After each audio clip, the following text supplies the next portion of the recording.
우리가 꼭 알아야 하고 꼭 필요한 것만 제가 엄선해서 핵심만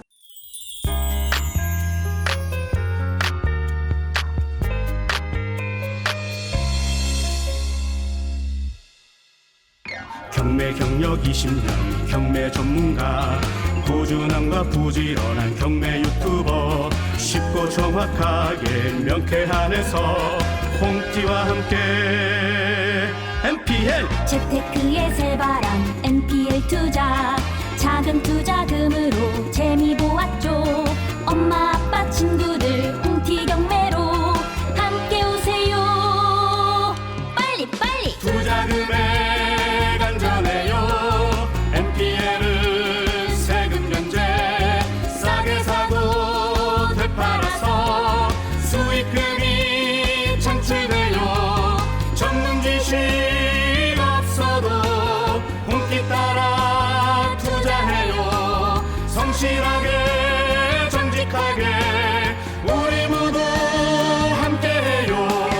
재테크의 새바람 홍티 경매 MPL 믿고 투자해봐요.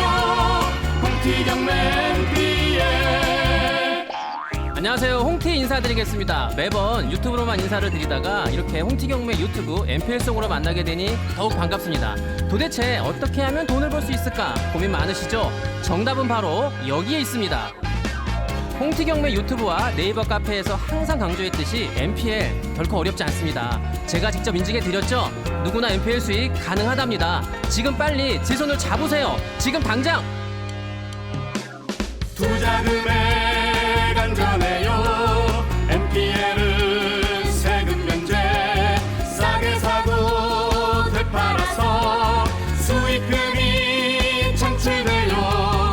전문 지식 없어도 홍기 따라 투자해요. 성실하게 정직하게 우리 모두 함께해요. 재테크의 새바람 홍티 경매 MPL 믿고 투자해봐요. 홍티 경매 MPL 재테크의 새바람 홍티 경매 MPL 믿고 투자해봐요. 홍티 경매 MPL 믿고 투자해봐요. 홍티 경매 MPL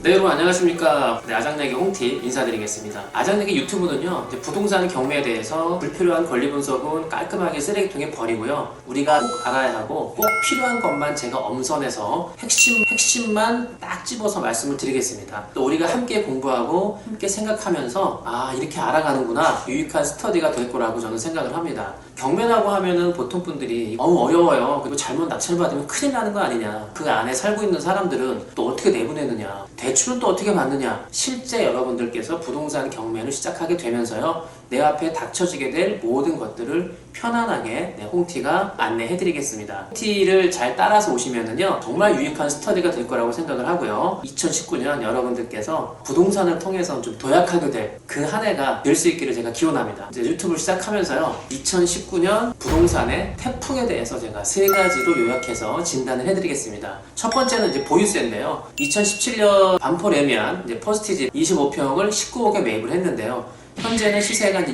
26억입니다. 1년 사이에 7억 원이나 뛰었어요. 이게 재산세하고 종합부동산세를 합친 보유세가 한 350만 원에서 올해는 아마 530만 원 정도 늘어날 건데요. 보유세를 계산하는 기준 가격인 공시 가격이라고 하죠. 그 공시 가격이 일단은 서울을 중심으로 전체적으로 대폭 인상이 예상이 됩니다. 지금까지는 시세보다 턱없이 낮은 이제 공시 가격 때문에 이제 세금을 좀 낮게 냈는데, 이제는 그 공시 가격을 현실화해가지고 시세 반영률을 높여서 이제 반영하겠다는 뜻이죠. 올해 같은 경우는 재산세는 큰 변동이 없고요. 종부세만 강화되고요. 공시가격 세금 계산 반영 기준이 아마 이제 지금까지 이제 80%, 요거를 이제 올해는 85%로 해서 계속 올려서 아마 2021년, 22년까지는 100%까지로 이제 올릴 예정이니까 전년 대비 보유세 상한액이요, 만약에 집이 3주택 이상 갖고 계신 분이라면은 최소 300%까지 아마 세금이 높아질 거로 예상을 합니다. 이렇게 이제 공시 가격이 상승이 되니까 지난해 15억 되는 아파트가 이제 올해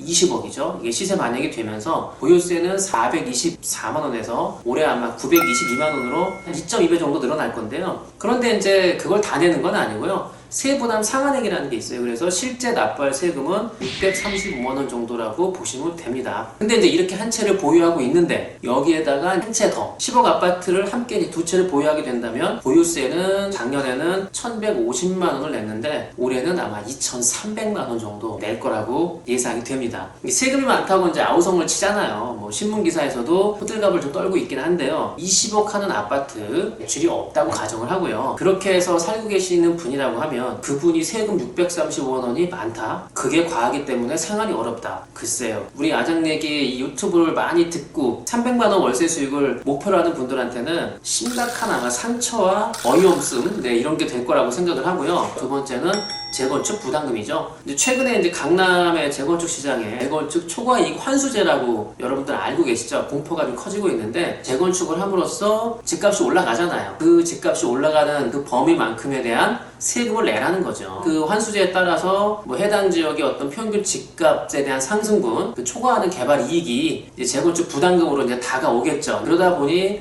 강남 4구 재건축 부담금이 조합원당 아마 평균 4억 4천만 원에서 많게는 이제 8억 한 4천만 원까지로 인상될 거라고 예상이 되는데요. 세부담이 상당히 다가오죠. 이렇게 이제 재건축 부담이 올라가자 재건축 추진되는 것들이 늦춰지거나 지지부진해지는 게 사실이죠. 예를 들어서 반포주공 1단지라든가 대치동의 뭐 쌍용 1차, 2차 아파트 같은 경우는 사업 연기하는 쪽으로 아마 가닥을 좀 잡고 있는 것 같아요. 재건축 시장이 올해는 위축될 거라고 저는 예상을 하고요. 뭐 재건축 부담금 예정액이 딱 이제 얼마다라는 게 가시화되면 투자 가치가 떨어지겠죠. 한 4, 5년 정도 후 뭐 여러 가지로 또 주택 시장에서는 문제가 있을 것 같다 이렇게 생각을 합니다. 다음에 이제 세 번째는 이제 깡통 전세인데요. 2016년에 경기도 평택에서 2억 5천만 원 주고 집을 매입했죠. 1억 8천에 전세를 줬죠. 그런데 한 3년 지난 지금 그 인근에 집이 너무 많이 들어서 가지고요. 1억 8천 전세는 내놔도 임차인이 없고요. 1억에 내놔도 세입자가 들어올지 말지 고민이 된다는 겁니다. 또 그 집을 매각을 해도요. 내가 살 때는 2억 5천이었는데 지금은 1억 5천을 줘도 할 수가 없어요. 더 낮춰야 돼요. 어떻게 하겠습니까? 결국에는 경매로 이어질 수밖에 없겠죠. 이렇게 이제 새 주택 시장에는요. 깡통 전세 그 우려가 커지는 아파트, 주택, 빌라들이 많아질 것 같은데 집값에다가 대출금이라든가 전세 보증금을 합한 금액보다도 아래로 떨어지면은 팔아도 빚도 못 갚고 전세금도 못 돌려주니까 결국에는 넘어올 때는 경매밖에 없겠죠. 그래서 아마 올해 경매 물건으로 전세금 때문에 또는 대출금보다 낮은 가격으로 이제 집값이 떨어져가지고 경매 신청이 되는 건수가 많아질 거라고 전 내다봅니다. 이렇게 이제 올해 또 깡통 전세가 많아질 거라고 예상을 하는 거는요. 올해 이제 입주되는 물량이 전국에 39만 가구인데